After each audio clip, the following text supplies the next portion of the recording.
guys know I went to Kansas City to get some things set up with Mom, and when I was coming home, just had to share, I was going to come home Monday or Tuesday at the latest, and it snowed Monday and Tuesday in Kansas City, yet nothing at home.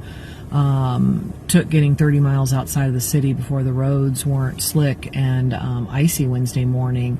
Kansas City just is not equipped for this kind of winter that they've had. I was on the interstate going up a hill and around a slight curve and could feel how slippery it was. A little while later, I was on a straight part of the interstate, and a little S10 started fishtailing right in front of me. Took all of my will and everything in me to kept telling myself to not slam on the brakes and stop right there in the middle of the highway. From my car wreck years ago, I still have those triggers and that trauma, and it stayed with me for most of the rest of the trip. So, you know, guys, sometimes give people some grace because you don't know what else they're dealing with.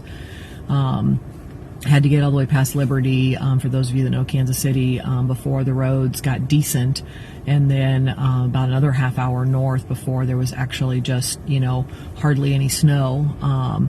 And the further north I got, there was less and less snow. And how often do you make that statement, right?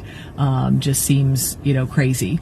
Anyway, a couple hours after I left, Mom calls and says, "You're not going to believe this." And of course, back to that, you know, trigger. I'm like, "Oh no, what's going on? What happened?" And she's like, "No, nothing like that. You're going to laugh at this." And I'm like, "Okay, what is it?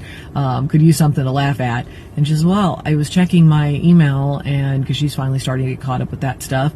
And she says, I got an email with an invoice from the hospital in Paris." I'm like, "Oh, really? Did they submit that to your travel insurance?" "Nope, doesn't look like it." "Oh, well, this should be interesting." So I guess now it's time to start filing all the complaints to all the different entities that the consulate had suggested. So, guys, the saga just doesn't want to seem to end, right?